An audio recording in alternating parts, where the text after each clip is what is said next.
Olá, eu sou o pastor Fernando Francelino e você está no canal oficial da Igreja CI. Se você ainda não é inscrito no canal, quero te convidar a se inscrever agora e ativar o sino para receber as notificações dos nossos próximos vídeos. Você assistirá agora uma mensagem de boas novas, o Evangelho do nosso Senhor Jesus Cristo, que revelará o teu caminho e te ajudará a desfrutar da vida abundante e eterna que o Senhor tem para você. Que Deus te abençoe. Gálatas, capítulo de número 3, o verso de número 26.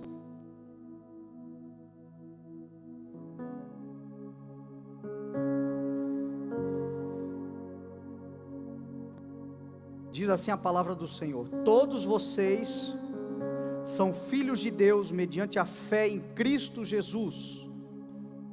Pois os que em Cristo foram batizados, de Cristo se revestiram.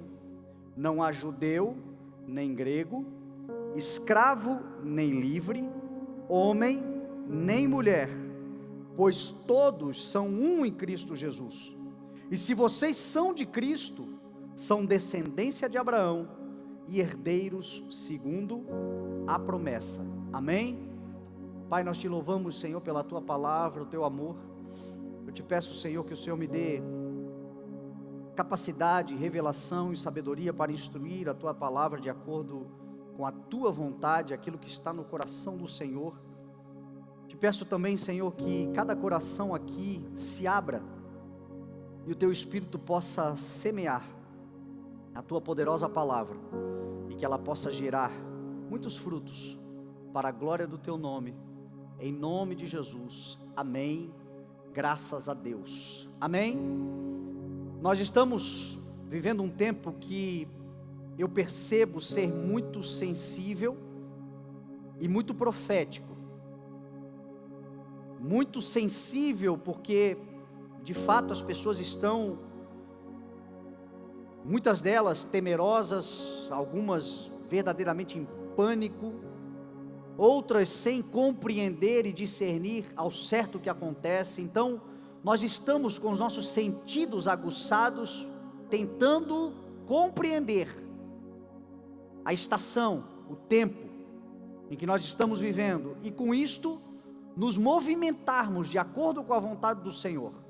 O coração do sábio, ele discerne o tempo e o modo, e por andarmos nesse período profético, o Senhor tem nos dado mensagens proféticas. E a mensagem profética, ela é uma mensagem que precisa ser analisada, acolhida no coração e precisa ser valorizada. Porque a mensagem profética, ela é uma palavra que aponta para um momento que está para chegar. Ela aponta para um momento que está surgindo ou que vai surgir, e nos prepara para viver esse momento. Só que a mensagem profética, historicamente falando, culturalmente falando, biblicamente falando, na maior parte das profecias, os profetas foram tratados como loucos. Os profetas da palavra de Deus, eles foram desprezados, porque as suas gerações não compreenderam. Eles vieram para preparar o caminho, para trazer arrependimento. A mensagem profética normalmente ela é uma mensagem de correção, de exortação. Ela é uma mensagem que disciplina, que orienta e que alinha. Mas muitos deles foram tratados como loucos. O maior profeta messiânico do Velho Testamento, Isaías, a sua palavra profética cumpriu-se 750 anos depois, foi o que mais falou abertamente sobre Cristo. Este profeta poderoso em Deus foi cerrado ao meio pelos seus contemporâneos. Foram apedrejados muitos deles, mortos ao fio da espada, desprezados, abandonados para morrerem sozinhos, porque a mensagem, quando foi anunciada, não foi compreendida. E nesses dias eu percebo que o Senhor está nos dando essas palavras, e aqueles que não souberem discernir, talvez pensarão que a gente anda fora de propósito, mas eu estou percebendo claramente o Senhor alinhando a sua igreja, orientando a sua igreja, porque vem um tempo poderoso, o Espírito de Deus está se manifestando de uma maneira gloriosa. Essa mensagem que eu vou ministrar agora, ela é uma mensagem de um alinhamento. E como nós estamos numa semana especial de celebração do Dia das Mães, eu comecei a refletir sobre histórias de grandes mulheres, instrumentos de Deus, servas de Deus, usadas por Deus, que foram mães, que serviram para o propósito maior, que é o anúncio, a mensagem de Cristo.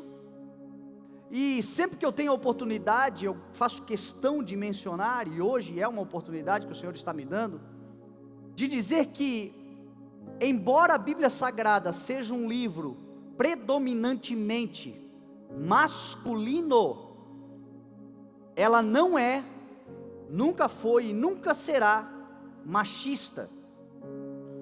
Quando você vê uma mensagem machista, ou quando você vê, até mesmo na própria palavra, na Bíblia Sagrada, algum tipo de instrução que tem uma conotação machista, tem a ver com homens, porque Deus, todas as vezes que falou a mulher, ou mencionou a mulher, em momento algum você vai ver machismo, preconceito, você vai ver igualdade. O plano original de Deus é este. O Cristo que nós servimos e confiamos, Ele restaurou na cruz do Calvário, inclusive esta realidade.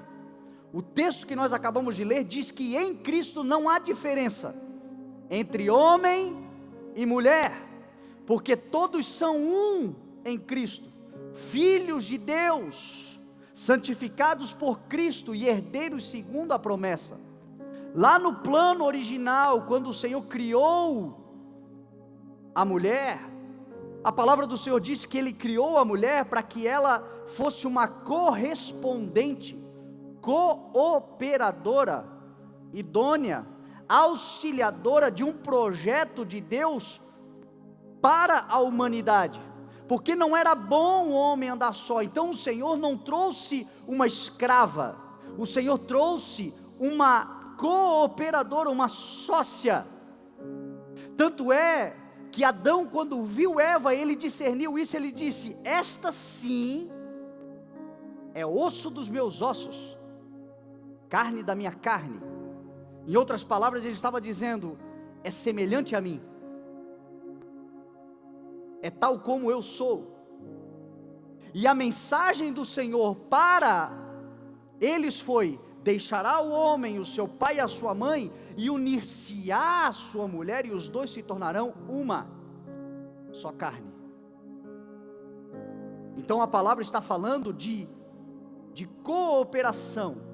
O próprio fato do Senhor ter criado a mulher a partir de uma costela mostra, por analogia, que o Senhor estava tirando alguém do lado para andar, para caminhar lado a lado. O que trouxe o machismo para a humanidade foi a própria corrupção, o pecado. O pecado é que despertou então essa cultura machista, preconceituosa, já lá em Adão, porque quando eles pecaram, a primeira palavra de Adão para Deus foi essa mulher aí que tu me deu, eu não tenho culpa, foi a mulher que tu me deste, porque o pecado já começara ali a corromper a mentalidade do homem. É mais ou menos hoje, como a gente diz, é porque mulher é tudo barbeira mesmo, mais ou menos assim, esse machismo, é a força do pecado em nós.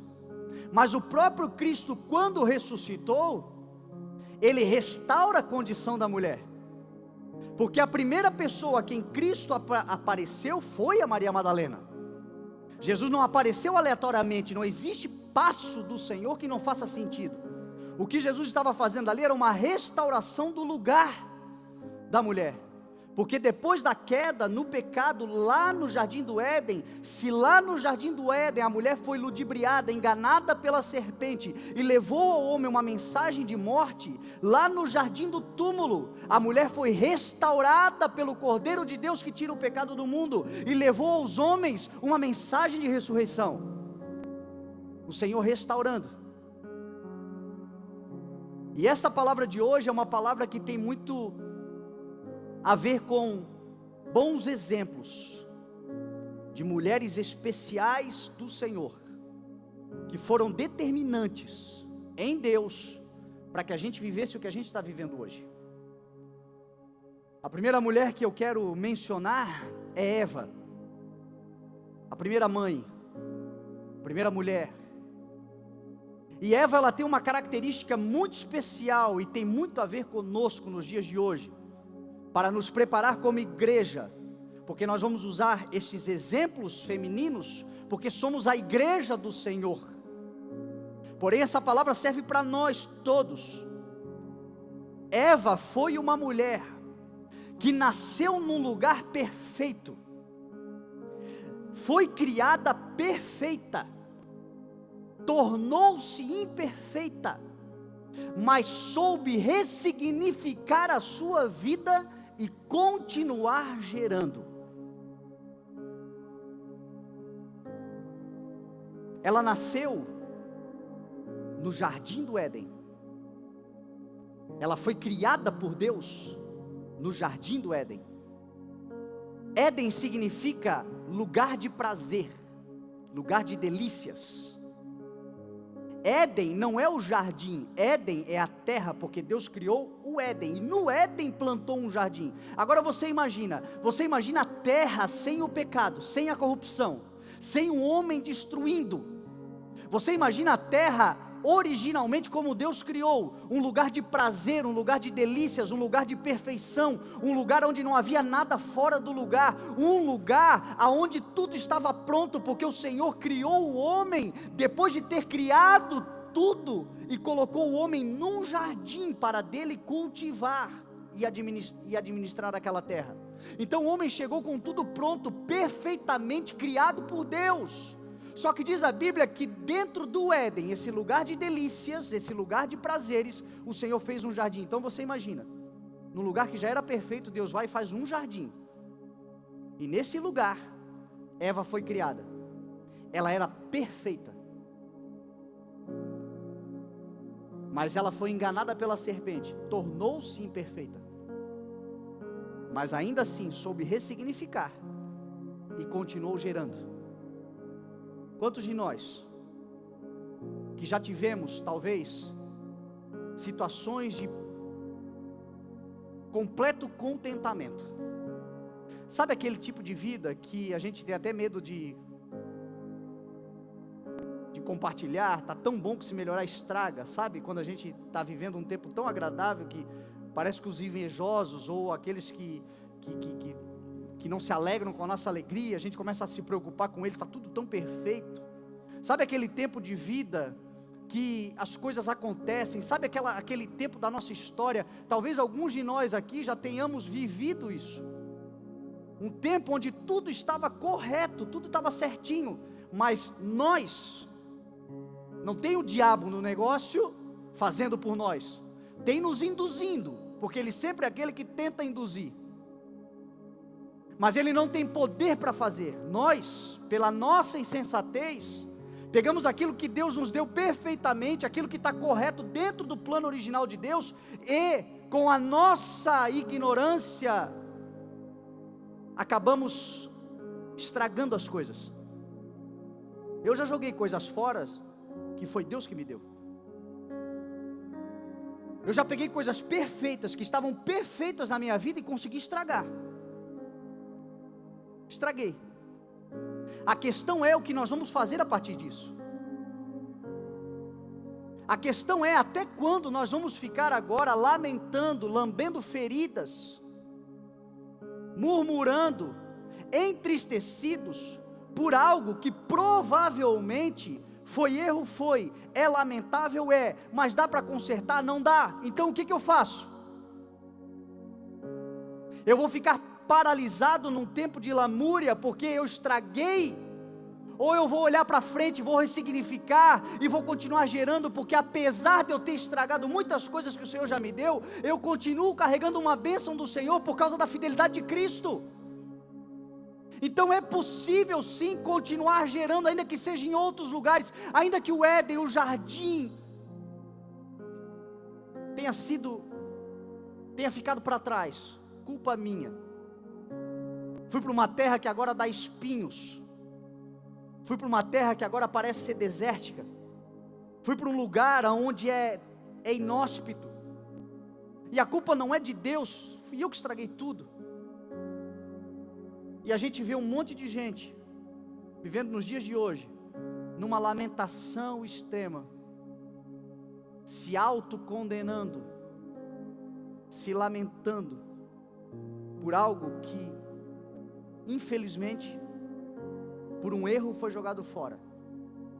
Só que a lembrança que nós temos que ter é a seguinte: por causa de Cristo e da fidelidade do Senhor e da nossa fé em Cristo, nós fomos feitos filhos de Deus e herdeiros da promessa feita a Abraão. E a promessa que foi feita a Abraão não tem a ver com a terra, tem a ver com Abraão. Abraão prosperou no deserto. Abraão prosperou por onde passou, porque quem carrega a promessa não é a terra, é você. Aonde você for, você será abençoado.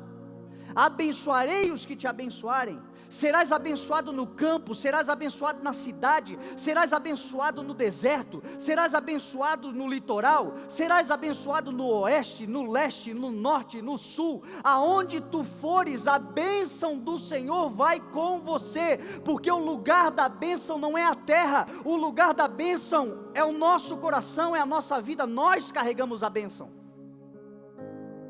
Agora só será possível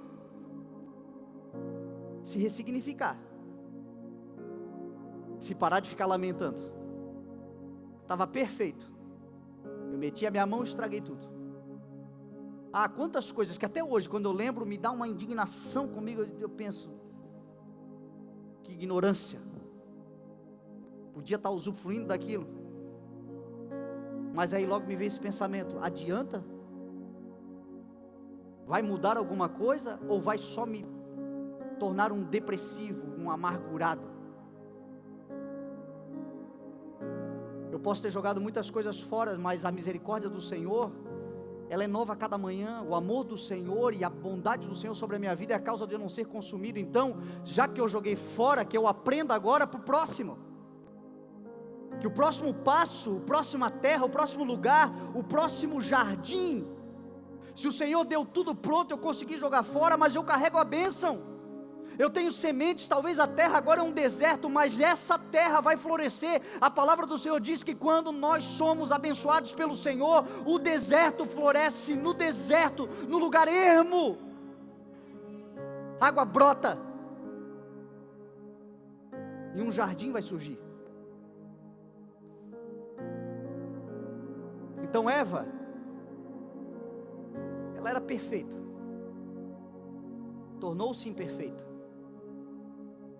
mas ressignificou e continuou gerando.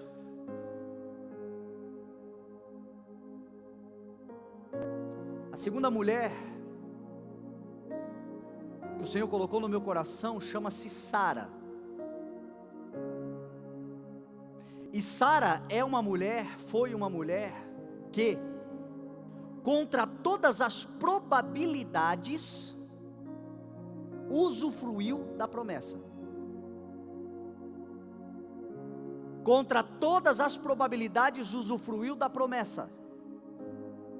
Contra a biologia, contra a ordem natural das coisas, uma mulher que já era idosa, gerou Isaac, porque Isaac era a promessa de Deus para ela, para Abraão.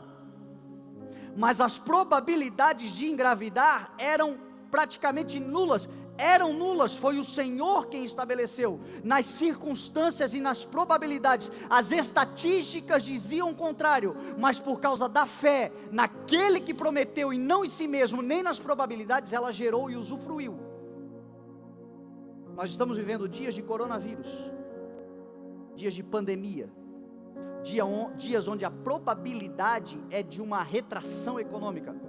A probabilidade é de um caos social. A probabilidade é de uma confusão política. A probabilidade é que este ano de 2020 será um ano para se esquecer.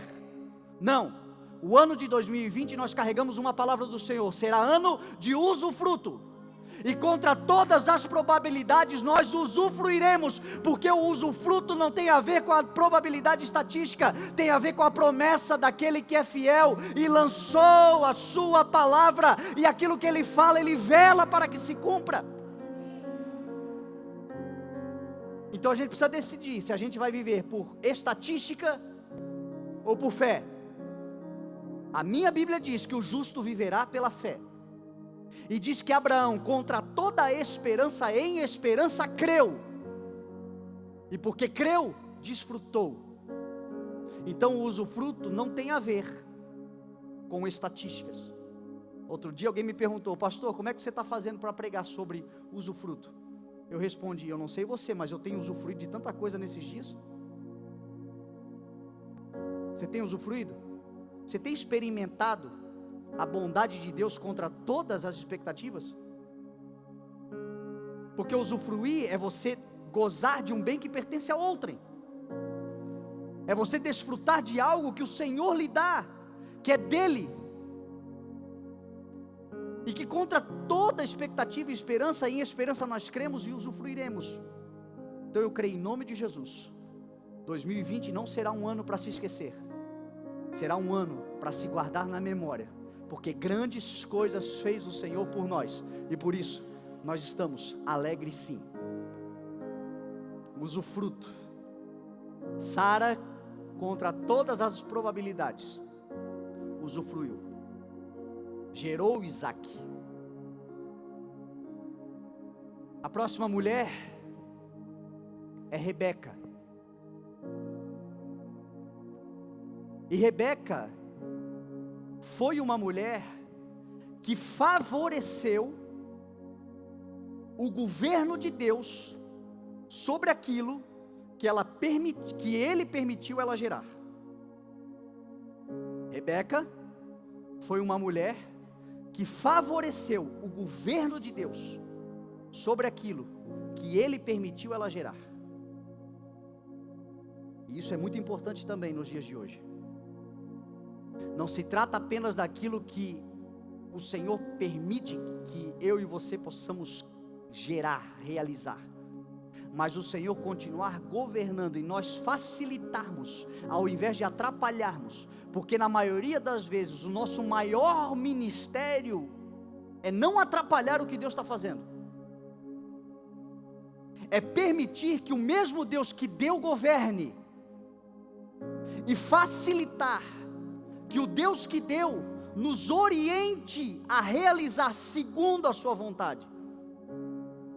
Rebeca foi uma mulher que também era estéril. Isaac orou por ela, e ela gerou, e ela começou a sentir um desconforto dentro dela, e ela foi orar ao Senhor, porque ela queria entender o que estava acontecendo, e ela ouviu do Senhor, não falou para Isaac, falou para ela. Deus falou com ela e disse: dentro do teu ventre existem duas nações que se separarão ainda dentro do teu ventre, e o mais velho servirá ao mais novo. Ela recebeu essa palavra do Senhor. E a cultura patriarcal, a cultura hebreia, a cultura do povo dos seus dias, era aquela cultura que todos os benefícios eram do primogênito, todas as vantagens eram para o filho mais velho. Só que Deus havia dado uma palavra para ela, uma palavra que confrontava a realidade social, uma palavra que confrontava a natureza daquilo que o homem criou, não Deus. Deus disse a ela: dentro do teu ventre tem duas nações, serão abençoadas, mas o mais velho servirá ao mais novo. E diz a Bíblia que ela gerou então Esaú, que saiu primeiro, gêmeos, mas Esaú o mais velho. Esaú significa peludo. A Bíblia diz que ele era uma criança que era coberta de pelos. E ao sair Esaú, diz a Bíblia que Jacó também saiu, agarrado no seu calcanhar. E é por isso que Jacó recebeu o nome de Jacó, porque Jacó significa aquele que agarra. Então Jacó era o mais novo. Diz a Bíblia que Esaú cresceu, tornou-se caçador, valente, era preferido de Isaac, normal, o filho mais velho, o primogênito era preferido do pai. E Jacó cresceu nas tendas, cuidava dos rebanhos, era o preferido da mãe, mas não era o preferido simplesmente porque ela olhou para ele e disse: resolvi escolher e aceitar. Era porque ela sabia da promessa, e ela trabalhou a vida inteira para facilitar o governo de Deus, e aquilo que o Senhor precisava estabelecer. Ela nunca preteriu Esaú, ela apenas sabia que Jacó tinha uma promessa de ser o pai das 12 tribos de Israel, e ela favoreceu o trabalho. A questão é, quantas coisas que o Senhor tem nos dado, mas depois o governo é do nosso jeito. Quantas coisas o Senhor tem nos permitido gerar, mas depois que geramos, é da forma como nós desejamos que seja. Eu já fiz isso na minha vida também. Tentei mudar a ordem das coisas, a regra do jogo, a direção daquilo que eu já havia recebido do Senhor, mesmo antes de desfrutar, mesmo antes de ter, e depois que temos, nós mudamos, como se Deus fosse um Deus que muda como sombra, como nuvem. Não. A palavra do Senhor diz que Jesus Cristo é o alfa e o ômega, o primeiro e o último, o princípio e o fim. A palavra do Senhor fala que Ele é aquele que quando começa uma boa obra, Ele haverá de completá-la até o dia de Cristo Jesus. Deus não é um Deus que fica variando como sombras inconstantes, que um dia pensa uma coisa, outro dia faz de outro jeito. Deus é um Deus que quando Ele nos dá um plano, Ele nos dá um plano completo, e este plano deve ser seguido do início ao fim, e o nosso trabalho em relação àquilo que o Senhor nos deu para realizar, é sermos bons administradores e facilitarmos o governo de Deus. Você sabe que essa é uma das grandes características do povo judeu. Você nunca verá um judeu dizendo: é meu. Você nunca verá um judeu dizendo: a minha família, a minha empresa, os meus negócios, a minha vida. Você sempre vai ver um judeu se relacionando às coisas que ele detém como um administrador, um zelador daquilo que pertence a Deus. Até mesmo os filhos, a palavra do Senhor diz que os filhos são uma herança não são nossos, são de Deus, para a glória de Deus e para o propósito de Deus. E os filhos são como flechas, diz a palavra do Senhor, na mão do guerreiro, que tem um alvo a ser apontado. Nós somos zeladores, aquilo que Deus coloca nas nossas mãos. O próprio Cristo, quando falou sobre o reino de Deus, Ele sempre deixou claro que o reino de Deus é semelhante a um homem que planta uma vinha, constrói uma cerca, edifica uma torre, e vai viajar e deixa esta torre, esta vinha, com arrendatários, com homens que vão cuidar. E ele faz a viagem e depois de um tempo ele volta e presta contas, porque tudo que temos, tudo que somos, tudo que fazemos é para a glória do Senhor, dele, por ele e para ele são todas as coisas. E o nosso grande erro é quando nós recebemos algo do Senhor e tomamos posse no sentido de que aquilo é nosso. Não, aquilo pertence ao Senhor ainda. E o nosso trabalho é facilitar para que se cumpra o propósito de Deus. Rebeca, ela facilitou. A próxima mulher é Raabe. E Raabe foi uma mulher que aproveitou a visitação do Senhor para mudar de vida. Foi uma mulher que aproveitou a oportunidade da visitação de Deus para mudar completamente a sua história. Se Eva foi uma mulher que nasceu perfeita, tornou-se imperfeita, Raabe é o antagonismo. Nasceu em Jericó, no paganismo, numa vida completamente errada. Diz a Bíblia que ela era prostituta em Jericó. Mas ela aproveitou o momento da visitação e disse: eu quero mudar de vida. Diz a Bíblia que ela morava nos muros de Jericó, e os espiões vieram para olhar a terra, antes de Israel invadir. E ela, quando recebeu os espiões na sua casa, ela disse assim: por favor, eu sei que o Senhor dará esta terra a vocês, e quando vocês entrarem nesta terra, tenham piedade de mim e da minha família, de mim e da minha casa. E os espiões disseram a ela assim: pega essa corda e pendure na janela esta corda vermelha, e quando nós estivermos para destruir a cidade e entrarmos nessa cidade, se esta corda vermelha estiver pendurada na janela, você e todo mundo que estiver dentro da casa são responsabilidade nossa, nós protegeremos. Esta corda vermelha, ontem eu estava estudando a origem dessa palavra. Esta corda vermelha é a mesma palavra para esperança. Lembra-se do Egito, o sangue nos umbrais das portas? É o mesmo significado, é Cristo. Quando Cristo está dentro de uma casa, aquela casa está protegida. A esperança dos homens, aquele em quem depositamos toda a nossa esperança. E diz a Bíblia que quando eles invadiram a terra, os muros caíram, menos a casa de Raabe, que estava nos muros.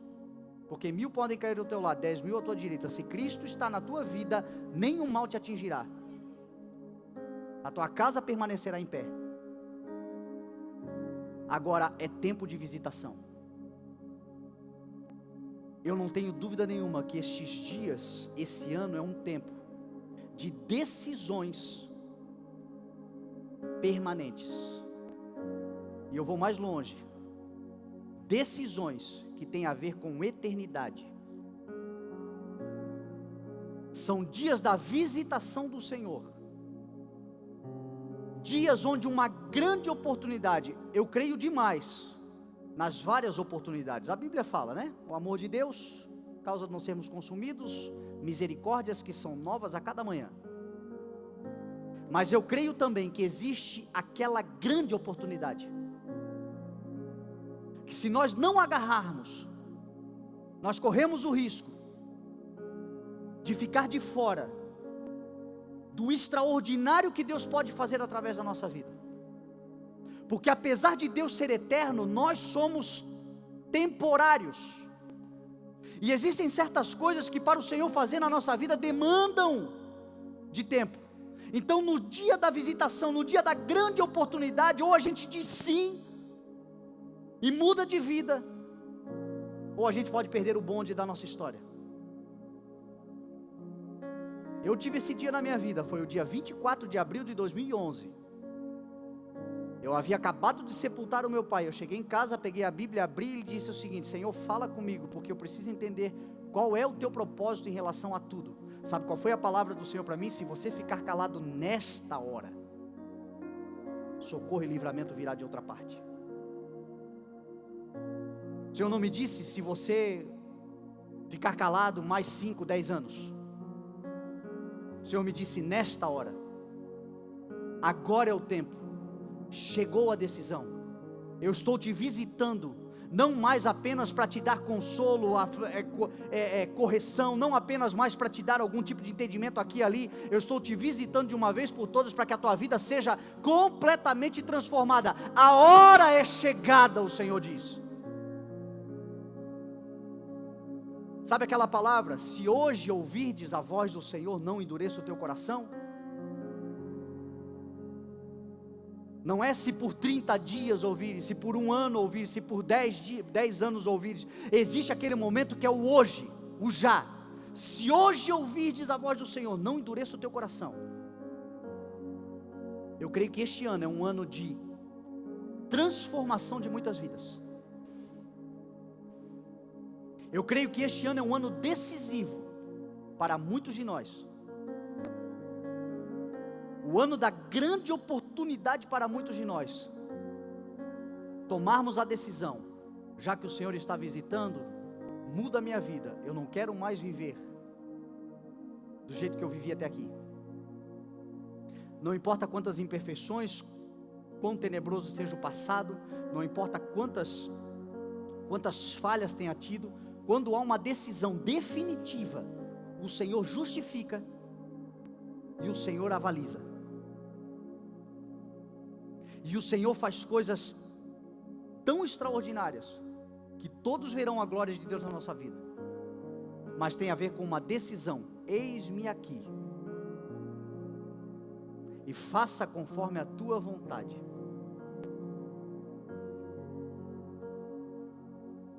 A próxima mulher é Ruth. E Ruth foi uma mulher que, quando recebeu a liberdade para ir, resolveu ficar. E a sua lealdade gerou a prosperidade de Deus sobre a sua vida.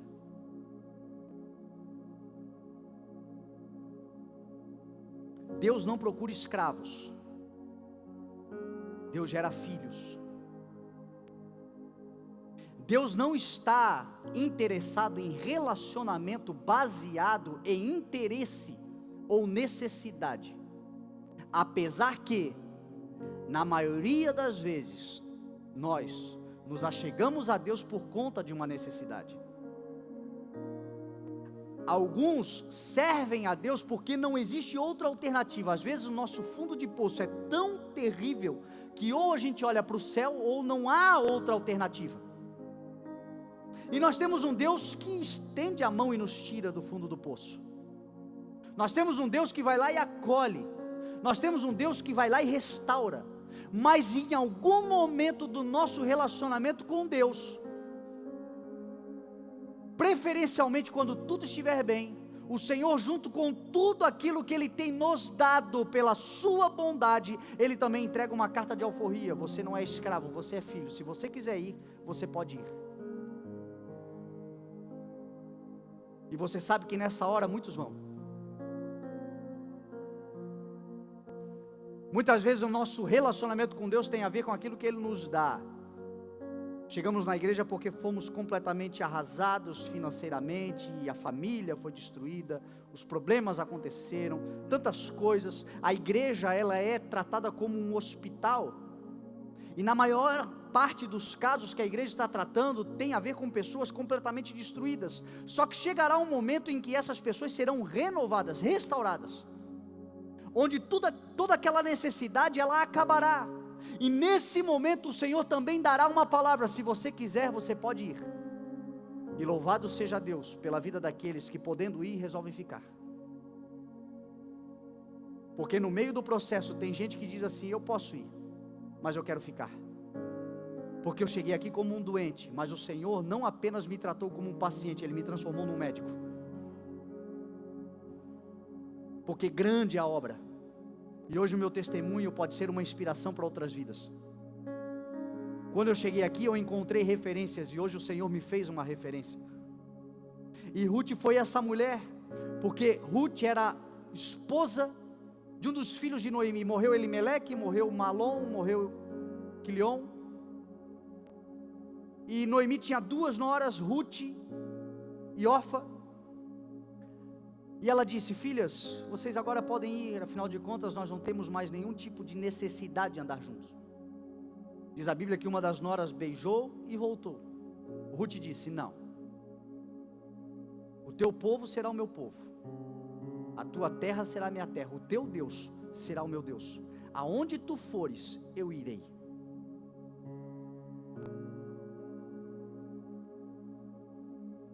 Se nós chegarmos ao Senhor e dizermos o seguinte: Senhor, eu quero a minha herança, eu quero tudo que eu tenho de direito porque Cristo conquistou, me dá porque é meu, você provavelmente vai receber,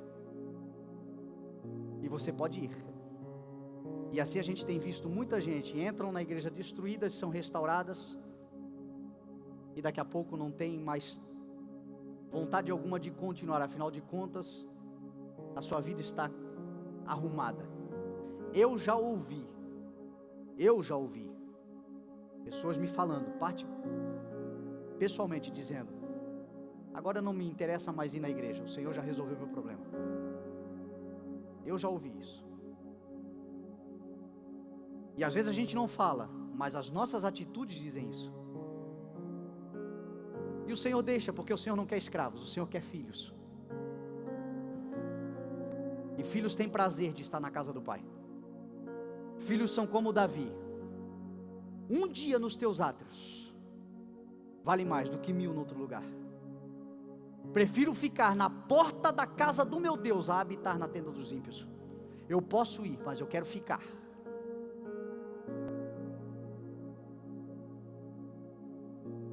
A próxima mulher é Ana.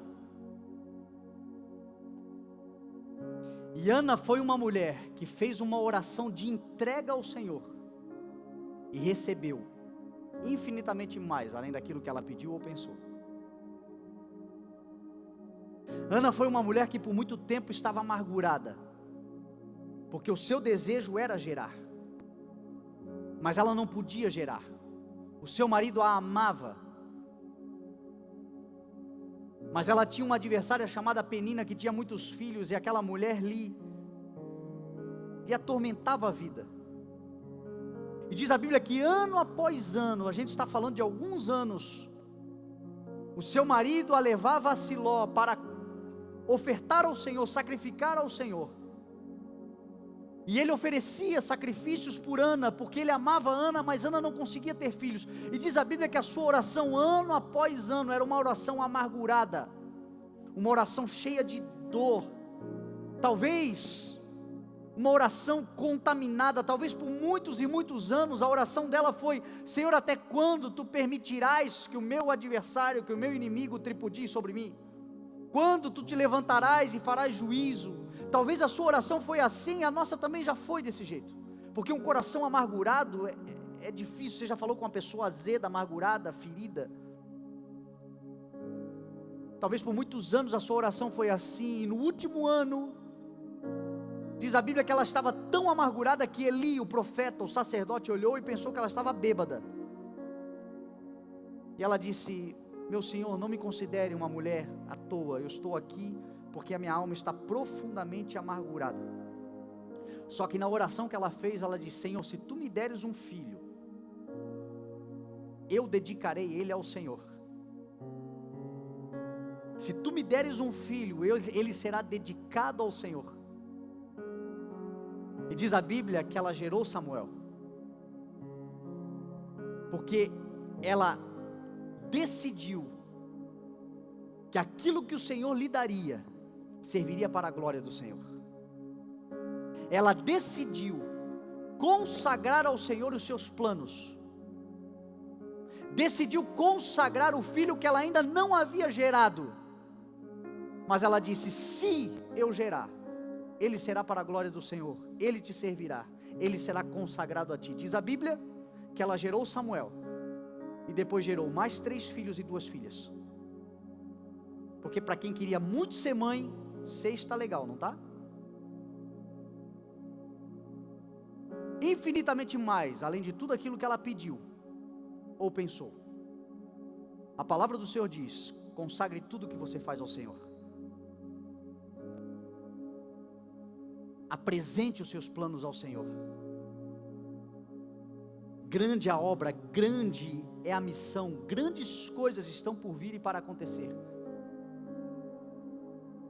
Faça uma oração ao Senhor dizendo: Senhor, que aquilo que tu vai colocares na minha mão seja para a glória do teu nome. Você pode ter certeza, o Senhor é aquele que é poderoso para fazer infinitamente mais, além de tudo aquilo que pedimos ou pensamos, diz a sua palavra. Abandona a oração da amargura, a oração da murmuração, a oração do coração ferido. Abandona a oração daquilo que o Senhor precisa fazer com os outros, tem que fazer nos outros, e passe a fazer uma oração sobre aquilo que o Senhor pode fazer por você, em você. Porque o projeto de Deus para a sua vida não tem a ver com adversários, Muitas portas podem ter se fechado, muitas pessoas podem estar talvez usufruindo de um benefício que não merecem, quando você sonha muito em realizar a obra do Senhor e você vê pessoas vivendo aquilo que você sempre sonhou. A sua vida e o projeto de Deus para a sua vida e todas as bênçãos do Senhor para a sua vida não tem a ver com a vida do outro, porque a bênção do Senhor enriquece e com ela Ele não acrescenta dores. O Senhor, para nos abençoar, não precisa destruir a vida de ninguém. O coração tem que estar em paz, e a oração tem que ser: Senhor, se Tu me deres, será consagrado ao Senhor, será em dedicação ao Senhor, será para a glória do Senhor. Meu irmão, é para além daquilo que você pediu ou pensou. A última mulher, para nós caminharmos para o fim, foi uma mulher chamada Maria, e ela decidiu não adiar, não protelar a missão de Deus para a sua vida, para depois da sua missão. Ela decidiu não adiar a missão de Deus para a sua vida, para depois da sua missão. Uma jovem, e porque decidiu viver a missão do Senhor antes da sua, gerou o Salvador da humanidade. Tá bom ou não tá bom? Agora você para pensar, especialmente as mulheres que estão aqui. Noiva, casamento marcado, convites distribuídos, salão alugado, vestido provado, pronta para o casamento. E aí de repente Deus chega e diz assim: eu preciso que você suspenda, porque eu tenho um plano para você por 9 meses, eu quero que você vá lá para a Etiópia, quando você voltar você casa, mas é necessário que você faça isso por 9 meses, porque foi praticamente isso que o Senhor disse para Maria: você está prometida a José, você vai casar, está tudo certo, mas eu tenho um plano para você, você precisa gerar o Salvador da humanidade, a minha missão para você precisa acontecer, e para isto você precisa dizer sim e adiar a sua missão. Ela disse: seja feita conforme a vontade do Senhor, eu sou tua serva. Você sabe que talvez um dos maiores problemas que a gente tem é que as missões de Deus para nós, a gente quer viver, mas depois de a gente concluir a nossa. Primeiro a gente tem coisas para fazer. A gente tem alguns projetos que são para a glória de Deus, são importantes, são lícitos, são necessários, porém eles são prioridade em relação à missão de Deus para a nossa vida. Então a gente adia a missão de Deus para nós, para vivermos primeiro as nossas missões, quando o Senhor diz: em primeiro lugar é o reino de Deus e a sua justiça, e todas as demais coisas serão acrescentadas.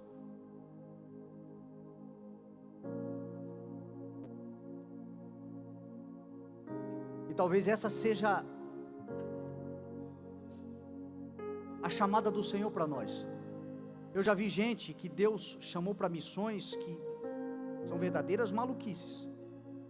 Eu já vi gente que Deus chamou para largar tudo, para aceitar o plano de Deus, a missão de Deus. Larga tudo, larga todos os teus planos, todos os teus projetos e me segue. E essas pessoas tomaram essa decisão. Na palavra, alguns que o Senhor chamou disseram o seguinte: eu primeiro tenho que ver, eu comprei agora uma junta de bois, eu preciso experimentar. Eu acabei de casar, eu preciso agora viver um tempo. Eu acabei de fazer alguma coisa, eu tenho outros compromissos, mas deixa eu só terminar. E Jesus disse: cuidado, que aquele que pega a mão na arada e olha para trás não é digno.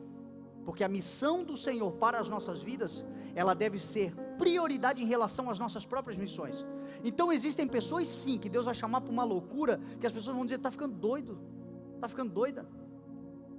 Você planejou uma carreira profissional extraordinária, você planejou um futuro extraordinário, e de repente você larga tudo por uma missão de Deus, por um propósito. Eu conheço pessoas que fizeram isso. Mas às vezes a missão do Senhor para nós é o seguinte: você tem prova amanhã, mas tem culto hoje. Não, mas eu tenho que estudar para a prova. São coisas simples que o Senhor nos pede e a gente diz assim, não, depois, porque agora eu tenho outro compromisso.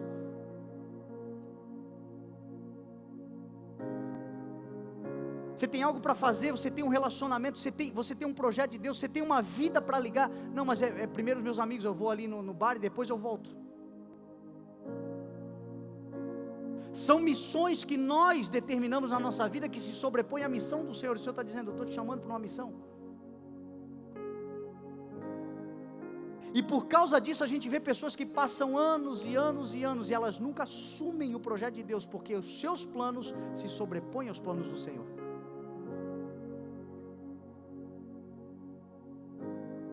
E eu creio que a grande comissão da igreja e missão da igreja nesses dias está sendo nos dada. Alguns o Senhor vai chamar para fazer coisas malucas, outros o Senhor vai chamar apenas para priorizar coisas simples, mas que são muito importantes, se forem prioridade na nossa vida.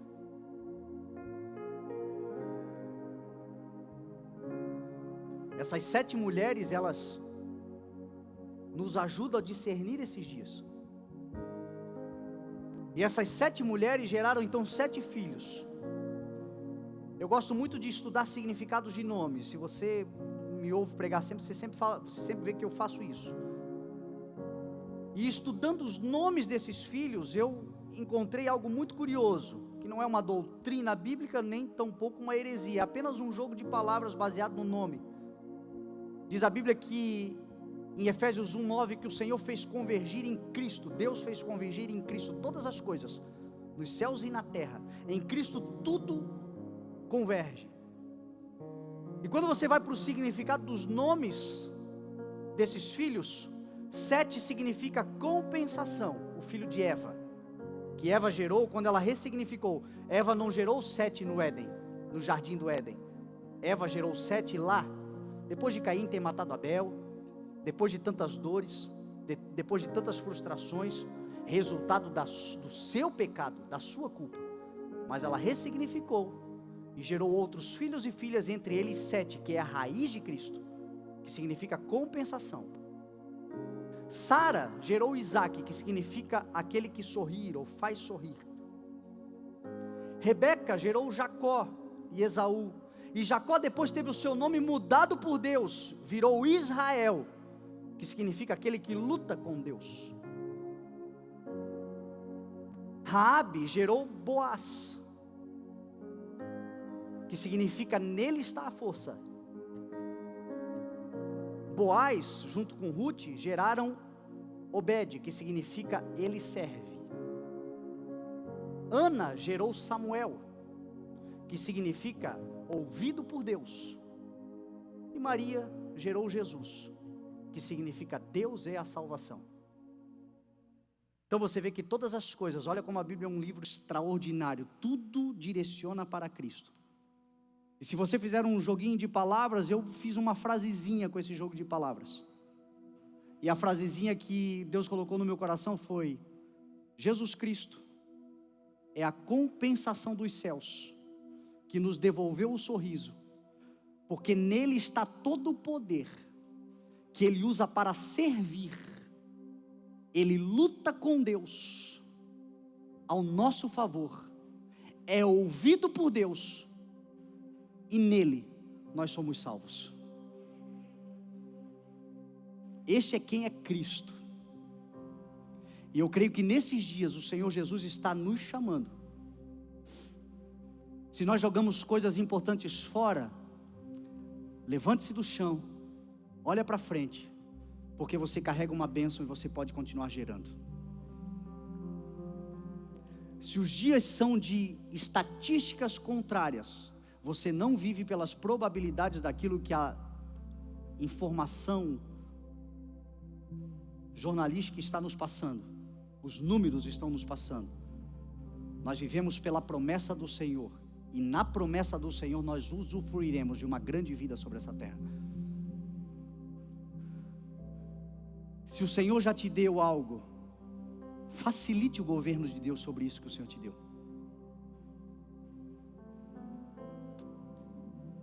Talvez este seja o dia, talvez hoje, agora, ou este período de pandemia, você está sendo visitado pelo Espírito Santo.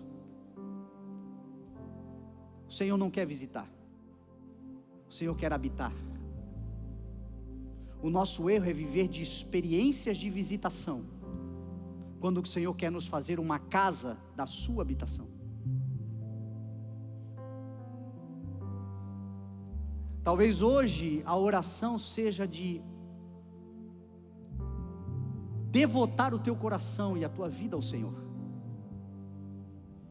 Você pode ter certeza que tudo aquilo que você entrega na mão do Senhor, o Senhor multiplica abundantemente e fará infinitamente mais além daquilo que tu pediu ou pensou. Então não tenha medo de entregar-se como um sacrifício vivo, santo e agradável a Deus.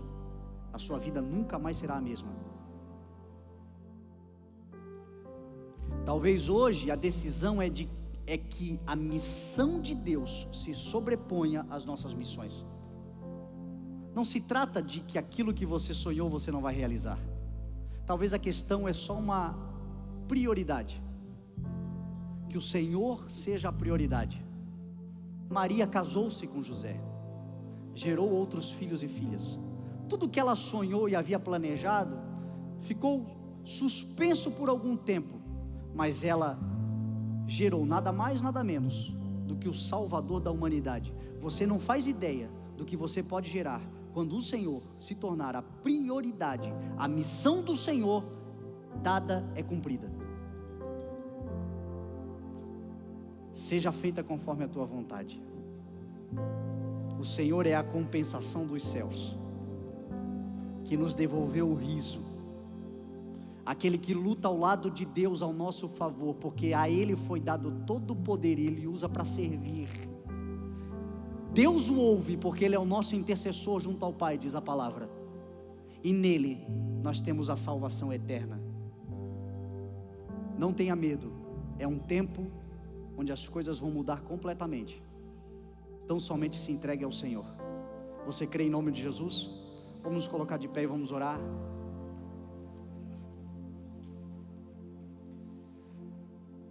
Nós não podemos fazer aqui ajuntamento para oração, mas a gente sabe que um coração contrito e quebrantado o Senhor não desprezará.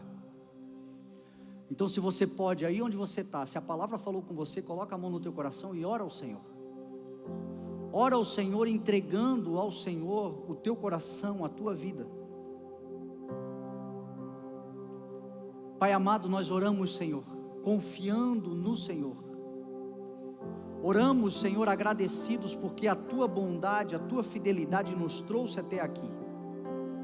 Pai, eu oro por irmãos e irmãs que estão aqui, filhos e filhas tuas, que estão aqui em nosso meio, Senhor, e a sua decisão hoje é ressignificar, é esquecer as coisas que ficaram para trás e avançar para aquelas que estão adiante dos seus olhos, é estarem em Cristo, e aqueles que estão em Cristo são nova criação. As coisas velhas ficam para trás e eis que surgem coisas novas. Começarem a gerar novamente, a sonhar novamente, a realizar novamente, e a não mais lamentar, Senhor, por um passado que talvez foi de glória, mas ficou para trás. É um novo tempo que surge. Eu oro, Senhor, por filhos e filhas que estão aqui, e a sua realidade em volta é tão angustiante, Senhor, que nada parece favorecer o cumprimento da tua promessa. Mas hoje ela entende que contra toda esperança, ela crê no Senhor, em esperança ela crê, e ele crê que é pela palavra e não pelas probabilidades. Talvez haja aqui em nosso meio, Senhor, alguém que já gerou, já contempla, já vê, vive um tempo em que já lhe foi dado aquilo que foi prometido, porém há uma má gestão, há uma dificuldade do Espírito continuar ensinando, porque há um controle exagerado, um sentimento de avareza que nos faz nos prender na promessa. E hoje nós oramos entregando sobre o teu governo também aquilo que o Senhor nos permitiu gerar. Nós não queremos apenas receber, nós queremos aprender como cuidar, com zelo, conforme a tua vontade daquilo que o Senhor nos entrega. Talvez exista alguém aqui, Senhor, que esteja vivendo um tempo de visitação. A grande oportunidade está diante dos seus olhos, e o que falta é hoje tomar uma decisão, é agora tomar uma decisão, é de uma vez por todas tomar uma decisão. Parar de negligenciar a graça, mas tomar uma decisão, porque a hora é chegada, o reino de Deus precisa ser implantado. Talvez exista alguém aqui, Senhor, que consagrou os seus planos ao Senhor. Que haja um derramar das tuas bênçãos sobre esta vida. Que haja, Senhor, um tempo de gestação, de realização. Um tempo onde a promessa, Senhor, se manifeste, porque a promessa é tua, para a tua glória. Cura os corações, arranca toda a raiz de amargura. Talvez exista alguém aqui, Senhor, que precisa colocar a tua missão à frente das próprias missões. Talvez tenha alguém aqui que já sabe, Senhor, o que o Senhor lhe chamou para fazer, mas existem outras coisas que ainda tomam o seu tempo, a sua energia, a sua força, a sua vitalidade. E o Senhor está lhe chamando para, de uma vez por todas, priorizar o reino de Deus, e as demais coisas serão acrescentadas. Que Ele gere, Senhor, coisas que transformarão gerações. Esta é a oração do nosso coração, Senhor, em nome de Jesus.